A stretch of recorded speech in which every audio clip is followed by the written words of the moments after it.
Hello' friends, আপোনালোকৰ ভালনে? আমাৰ সকলোৰে ভালেই দেই।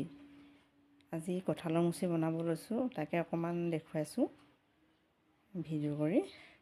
কঁঠালৰ মুচিতনো কি কি দিছোঁ, পিঁয়াজ দিছোঁ, ৰচুন, ধনিয়া গুটি, জিৰা গুটি, শুকান জলকীয়া, তেজপাত আৰু লং, ইলাচি, ডালচেনি, গোটেইখিনি মানে মিশ্ৰণটো ভাজি ল'ব লাগিব। এতিয়া কঁঠালখিনি বইল কৰি লৈছোঁ প্ৰথমে।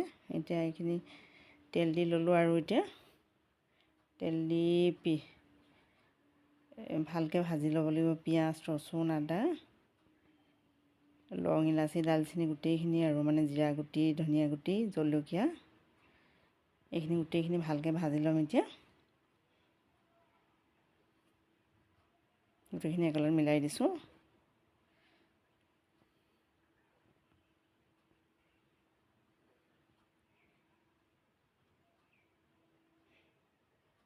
ভাজনটো উঠাৰ পিছত মানে সেইখিনি এতিয়া গুড়ি কৰি ল'ব লাগিব। মিক্সিত দিম, প্লেট এখনতে উলিয়াই ঠাণ্ডা কৰি লওঁ। এতিয়া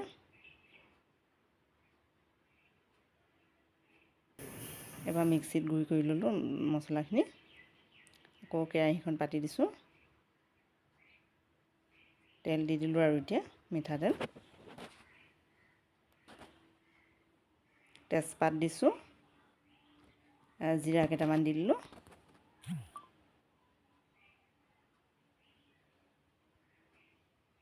এবাৰ মছলাখিনি দি দিছোঁ।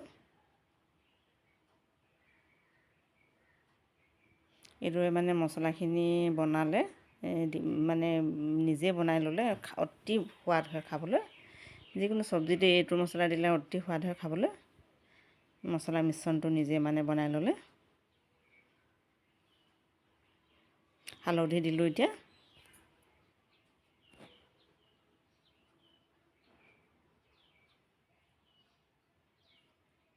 গোটেইখিনি ভালকৈ ভাজি ল'লোঁ। এবাৰ কঁঠাল আৰু আলুখিনি দি দিছোঁ। আলু মিলাই দিছোঁ কঁঠালৰ লগতে।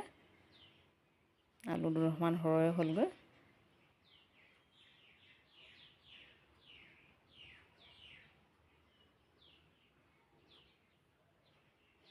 এতিয়া নিমখ দিছোঁ, এচামুচতকৈ অকণমান বেছি দিছোঁ।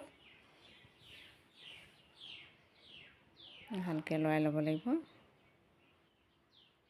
কঁঠালটো মানে অলপ কাটোতে সৰু সৰু হ'ল, অলপ ভাঙি গৈছে।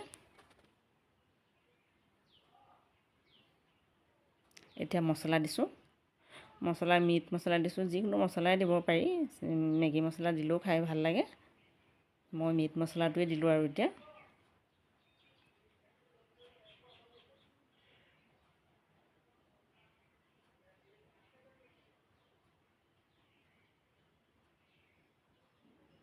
যিহেতু কঁঠালখিনি বইল কৰি থৈছিলোঁ, সিজিলেগৈ আৰু এতিয়া ধনিয়া আৰু কেঁচা জলকীয়া দি দিছোঁ।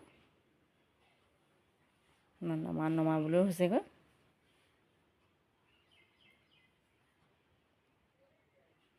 এতিয়া এইদৰে চাওকচোন কঁঠালৰ ভাজিখন কেনেকুৱা হৈছে। যদি ভাল লাগিছে লাইক কৰিব, কমেণ্ট কৰিব আৰু নতুনকৈ আহিলে ছাবস্ক্ৰাইব কৰিব।